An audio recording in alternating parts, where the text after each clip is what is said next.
रीतीने त्याचे हाल या अशा भर फलकामध्ये गेले पाहिजेत. असं जर जेव्हा तुम्ही कराल तेव्हा पुढची व्यक्ती करत असताना एकदा नाही तर 10 वेळा विचार करेल आणि त्याकरता आपला आवाज.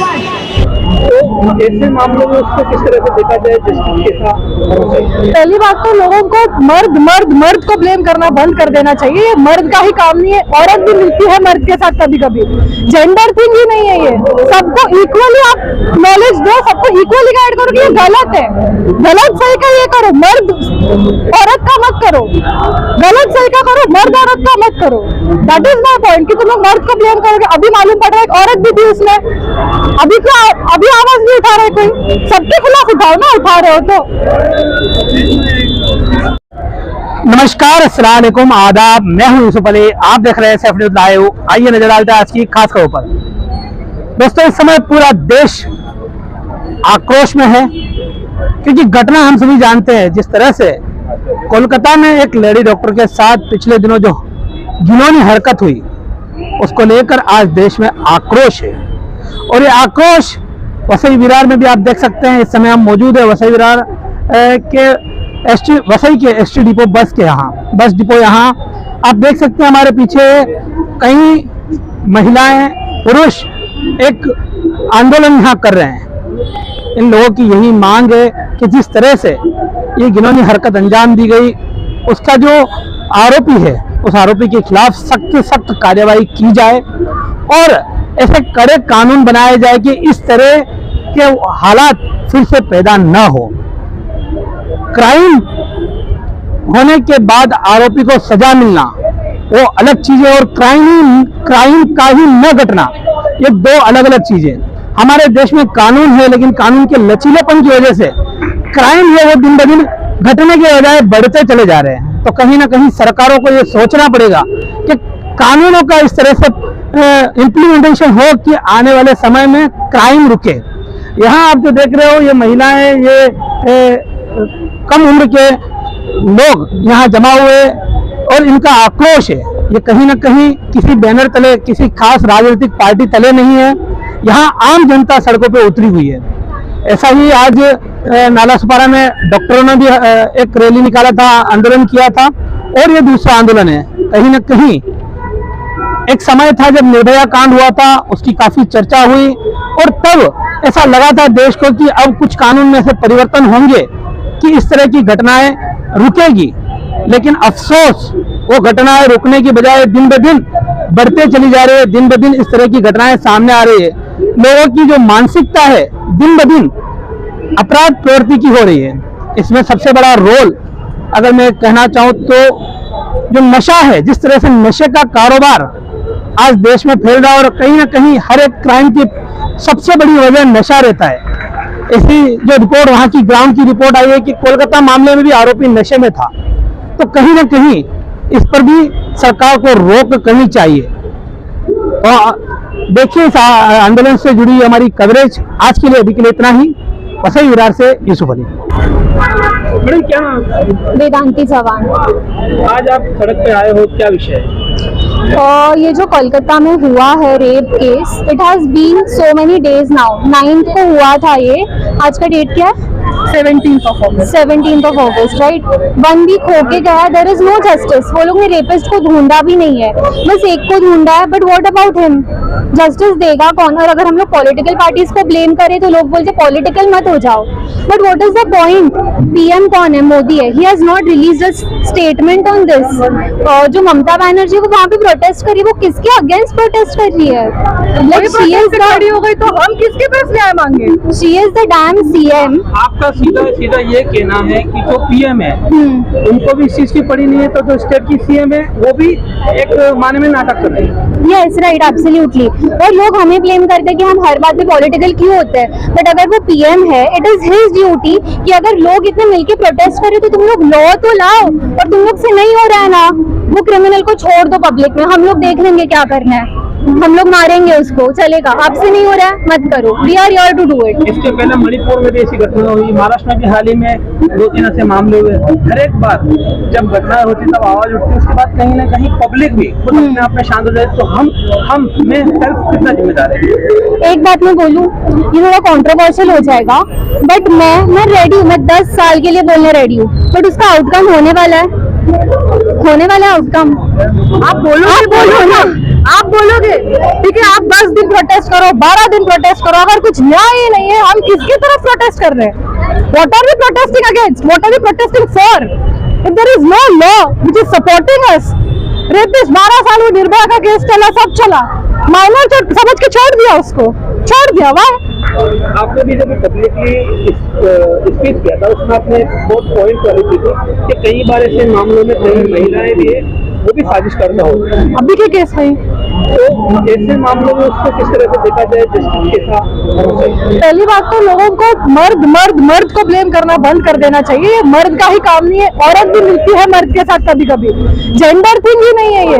सबको इक्वली आप नॉलेज दो, सबको इक्वली गाइड करो कि ये गलत है, गलत सही का ये करो, मर्द औरत का मत करो, गलत सही का करो, मर्द औरत का मत करो।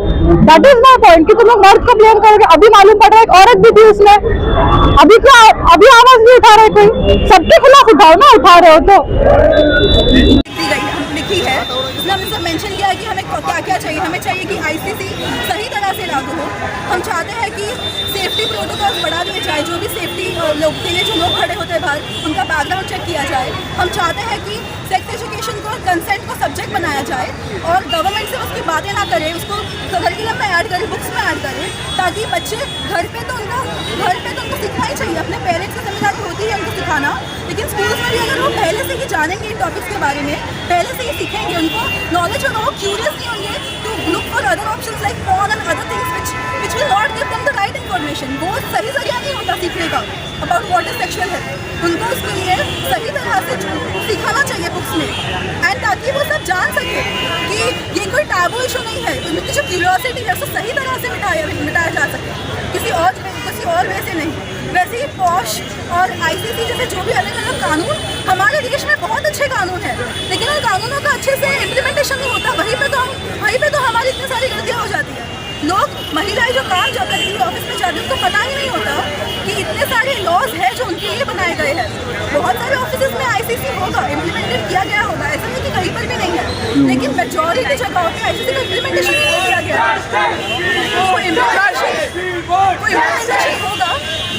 वो इम्प्लीमेंटेशन होगा तो महिलाएं सीखेगी, उनको मालूम पड़ेगा उनके हक की लड़ाई क्या है, उनका हक क्या क्या है, तो वो आगे भी बढ़ पाएगी। मैडम, सेक्सुअल हैरेसमेंट जो ऑफिस वगैरह में, जो इंडस्ट्रियल में या तमाम जगह पे जहाँ पे कमर्शियल एरिया है, लेडीज़ को, महिलाओं के ऊपर सेक्सुअल हैरेसमेंट है, उस पर क्या कहेंगे?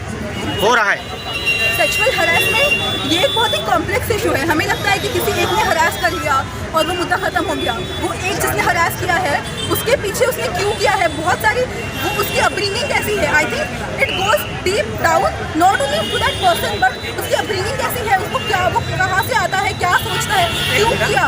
और हम सारा का सारा हम हमेशा ये बोलते हैं कि वो औरत ने कपड़े सही से नहीं पहने होंगे, औरत ने कुछ तो किया होगा, उसने छेड़ा होगा उसको पहले, लेकिन वैसे नहीं होता। बहुत सारी चीज़ें हैं जो सिर्फ औरत नहीं करती है, मर्द के परवरिश में भी बहुत सारी फॉल्ट होती है। हम चाहते हैं कि इन मुद्दों को सिर्फ एक नज़रिए से नहीं, मल्टीपल पर्सपेक्टिव से देखा जाए और मल्टीपल वे से सोल्यूशंस के बारे में सोचा जाए। सिर्फ आज प्रोटेस्ट करके हमने जो मेमोरेंडम लाया है, हमारा उद्देश्य ये है कि आप हम साथ में जुड़े, हम इन सबको आगे ले जा सके, पॉलिसी चेंजेस ला सके, ताकि at the end what policies are that matters, क्योंकि हम सबको रूल पॉलिसीज करती है, तो हमें उस पर काम करना चाहिए। और युवाओं को इसमें आगे की बहुत ज़रूरत है ताकि हम साथ में आगे कर सकें। महिलाओं पर जो अत्याचार किए गए हैं, अभी जैसे निर्भया के टाइम पे 7 दिन लगे थे उन अपराधियों को पकड़ के लाने में, वैसे ही आई थिंक पुलिस भी अपना काम करते होंगे अपने बेस पे, लेकिन उनको भी और ताकत दी जाए, उनको भी और बेस दी जाए, उनको ट्रेनिंग दी जाए इतने अच्छे से, ताकि वो ये जो काम है हम सिर्फ एक को नहीं ठहरा सकते कि उनका अपराधी को उन्होंने काम नहीं किया। आई थिंक उनकी ट्रेनिंग भी उतनी अच्छे से होनी चाहिए और सब में उतना, I think this is a very overall development that we need in this sector. सिर्फ एक को नहीं पकड़ना है, ओवरऑल सिखाना है, पुलिस उनको अच्छी get the people who are involved in the crime sooner. Thank you very much. क्या नाम होता है? मेरा नाम ओम शुक्ला है। मेरा एनजीओ है इधर वसई विरार में, उन्नति फाउंडेशन मुंबई। क्या कहना चाहेंगे इस पूरी घटना के बारे में? तो ये चीज़ जो है, ये चीज़ इसके लिए कुछ शब्द ही नहीं है, बहुत ही घिनौनी चीज़ हुई है। और एनसीआरपी का डेटा बोलता है कि 85% जो क्राइम होता है, जो रेप होता है, वो कभी रिपोर्ट ही नहीं होता है। उसके 3 मेजर कारण माने जाते हैं। एक, सबसे पहले उनको आज के टाइम के लॉ सिस्टम पे भरोसा ही नहीं है, पुलिस केस ही नहीं लेती है, और तीसरा चीज़ उनको खुद को उनका केस दबाया जाता है, जो कि चीज़ बहुत खराब चीज़ है। और ये मुद्दा को पॉलिटिकल बनाना ही नहीं चाहिए था। आज इसके ऊपर डिबेट हो रहा है, ये कितना सेंसलेस बात है, क्योंकि कौन सा भी पार्टी हो, अपोजिशन हो, ये हो, सबको हर किसी को इस चीज़ के खिलाफ होना चाहिए। आज स्टूडेंट यंगस्टर सड़कों पे उतरा है, क्या ये नई क्रांति है? ये एक शुरुआत है और ये अभी रुकेगा नहीं। क्या है, एक टाइम आएगा, महिला के अपमान से महाभारत भी हुआ था और लंका भी चली थी, और इस बार भी वही होगा, ये बदलाव आएगा। स्टूडेंट क्या नाम है आपका? जया निथारवाल।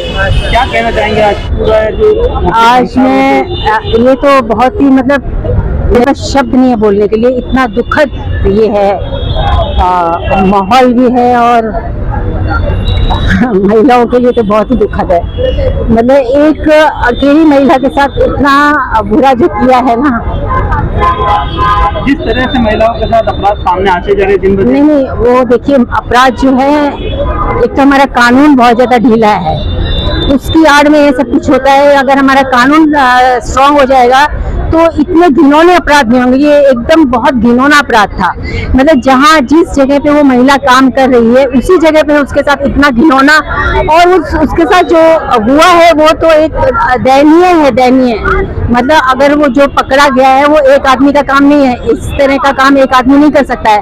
महिला में इतनी ताकत होती है, वो एक आदमी से आराम से लड़ सकती है, इतना बुरा हाल अपना होने नहीं देगी। लेकिन उसके साथ जो हुआ है वो एक आदमी ने नहीं किया है, मतलब 4 से ज्यादा लोग थे, 4 से ज्यादा लोगों ने उसके साथ इतना जो बुरा हाल किया है। और मैं कहूँगी उसके लिए जो फांसी की सजा है वो एकदम बहुत छोटी सजा रहेगी उन लोगों के लिए जिन्होंने ये इतना घिनौना अपराध किया है। उनको उसी तरह से मारा जाए जिस तरह से उस लड़की की हत्या हुई है, उसकी हत्या हुई है जो बुरी तरह से, वैसे ही जैसे उसको चीरा फाड़ा गया है, उसको नोचा गया है, वैसे ही उन मर्दों के साथ होना चाहिए था कि, और सरेआम होना चाहिए था कि लोग देखें और तो उनको लगे कि अगर हम आगे हम ऐसा करेंगे तो हमारे साथ ये होएगा। मैडम क्या कहना चाहेंगे जो आंदोलन नहीं, आज जो प्रोटेस्ट कर रहे हैं वो कलकत्ता में जो घटना हो गई डॉक्टर के बारे में, वो बहुत निंदनीय है। जिस प्रकार से उसके हालत करके हत्या कर दी वो बहुत बुरी बात है। उसका निषेध करने के लिए यहाँ सब माने ज्यादा से ज्यादा स्टूडेंट्स आए हैं। स्टूडेंट लोगों ने यहाँ का इनिशिएटिव लेके आज का ये आंदोलन अरेंज कर दिया है, और खाली 2 दिन में तब वो लोगों को एक मैसेज भेज के भेजा, और इतना बड़ी जगह में लोग यहाँ आए, स्टूडेंट्स आए हैं, और आने जाने वाले लोगों का भी अच्छी तरह से रिस्पॉन्स यहाँ मिल रहा है। मैडम हर बार जब कोई ऐसी घटना होती है तो लोग आक्रोशित होते हैं, रोड दूर करते हैं, लेकिन फिर थोड़े दिनों में भूल जाते हैं। और ऐसी घटनाओं के पीछे कहीं ना कहीं नशे का कारोबार भी एक बहुत बड़ा सबसे कारण हो सकता है। उसके ऊपर प्रशासन जो है लगाम नहीं लगा रहा है, तो उसकी क्या नहीं, उसके बारे में भी अभी एक एक घटना जैसे हो रही है, ये अच्छा है कि लोग रास्ते पे आते हैं और उसका निषेध व्यक्त करते हैं, घर पे बैठते नहीं। लेकिन उनको गवर्नमेंट को मालूम होना चाहिए कि ये जो कर रहा है तो लोगों को उनकी जागरूक है, और लोग रास्ते पे आ रहे हैं। लेकिन वो नशे के बारे में जो है उसके बारे में भी, क्योंकि उनके जो इसमें रिस्पॉन्स जिसका मिल रहा है कि माने ये जो घटना हो गई उसके लिए कौन सी पे उसके लिए घटना जो हो रहे हैं उसके लिए माने घटना के बारे में जो लोग ये है आरोपी है उनके लिए भी कुछ करना चाहिए, इसके बारे में करेंगे। क्या करेंगे? जिस तरह वेस्ट बंगाल में कलकत्ता में एक छोटी उम्र की डॉक्टर, उसके कई सपने थे, उसके पिताजी के, उसके मम्मी के, उसके भाई के, उसके परिवार के सपने थे, वो सपने पूरे पाँव के नीचे कुचल दे गए हैं। जिस तरह उसके ऊपर अत्याचार हो गया है, शायद उसके बारे में जो कोई लफ्ज कहेंगे, जितने भी बुरा कहे वो कम है। मैं ये बोलना नहीं चाहता। अभी बात ऐसी है, जिस देश में हाथरस होता है कोई कुछ बोलता नहीं है। जिस देश में बिल्किस बानो के मारीकरी को संस्कारी कहा जाता है कोई कुछ बोलता नहीं है। जिस देश में बाबा राम जैसे लोगों को बलात्कार आदमी जेल में है लेकिन उसको साल में 3 बार पैरोल में छोड़ दिया जाता है, उस देश का सामने युवकों के लिए और आगे से क्या रहेगा, ये मेरे बात कहनी है। अभी हाल ही कानून में संशोधन किया गया, कानून को बदला गया, उसके बावजूद अपराध की घटनाएं कम नहीं हो रही, क्या करें? पहली बात है कि मानसिकता बदलनी चाहिए शासकों की। जब मानसिकता बदलेगी तभी तो बदलाव आएगा। कितना भी कानून करे आप, जब तक मानसिकता बदलेगी नहीं है तो कानून कुछ काम नहीं करेगा। दूसरी बात यह है, आज मैं मुझे अच्छा लग रहा है। यहाँ हम कई आंदोलन किए करते हैं राष्ट्रीय सारे पक्ष मिलके, लेकिन आज के दिन में जो आज युवक और युवती इस आंदोलन में उतरे हैं तो मुझे बहुत अच्छा लगा है, क्योंकि जहाँ युवक युवती रास्ते पे उतरते वहाँ क्रांति शुरू हो जाती है। और मुझे उम्मीद है कि इस आगे आने वाले दिनों में ये वसई से क्रांति और आगे जाएगी और वे तख्ता पलट करेंगे जो बलात्कारियों को सपोर्ट करते हैं, बलात्कारियों को चुनाव में जीतने के लिए मदद लेती है, क्योंकि वही आदर्श बन जाती है उनको।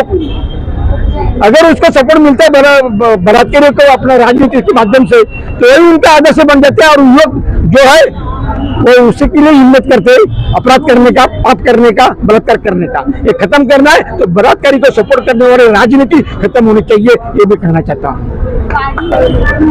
क्या नाम है सर आपका? और मेरा नाम प्रदीप दुबे है और मैं यहाँ पे जो बंगाल में रेप हुआ है उसका जो आंदोलन चल रहा है उसके लिए हम लोग यहाँ प्रोटेस्ट करने के लिए, विरोध करने के लिए और हमारी महिलाओं को सपोर्ट करने के लिए हम लोग यहाँ पे जमा हुए हैं। और जैसे कि यहाँ पे एक मूल विषय है, वसई विरार की भी बात करें, हम आज बंगाल के लिए आंदोलन कर रहे हैं, लेकिन कल ऐसे भी दिन आ सकते हैं कि ये वसई विरार में घटना हो सकती है जिसपे हम सबको मिलकर काम करने की जरूरत है। एक बार कुछ लोगों के साथ में बैठा था, उसमें एक ड्रग्स लेने वाला बंदा था, वो एमडी लेता था, तो उसने मुझे बोला कि सर जो एमडी का नशा होता है, एमडी का नशा लेने के बाद 24 घंटे तक आदमी जो है उसको बहुत अलग एक भूख होती है।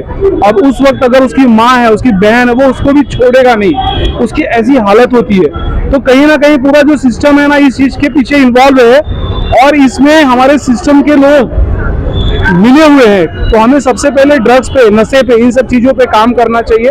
तो मुझे लगता है ये सारी चीजों पे बहुत अपने आप धीरे धीरे कंट्रोल आ जाना चाहिए। जैसे बंगाल की घटना में भी मालूम पड़ रहा है कि जो आरोपी है वो नशे में था। अगर ओवरऑल कहीं पे भी होता है तो हम देखते हैं तो लोग नशे में ही ये कर रहे। तो एक तो मानसिकता लोगों की गलत है, लेकिन मानसिकता के बाद जब नशा ले लेने के बाद वो राक्षस हो जाते हैं। तो हमें नशे पे काम करना चाहिए और नशा कैसे रुकना चाहिए उस पर काम करना चाहिए, क्योंकि वसई विरार में जो सबसे बड़ा प्रॉब्लम है वो नशे का है और पूरा सिस्टम मिला हुआ है, काम नहीं हो रहा है इस पे। हमारे चैनल सैफ न्यूज लाइव पर अपने व्यापार और सेवा से संबंधित विज्ञापन प्रसारण हेतु दिए गए मोबाइल नंबर पर संपर्क करें।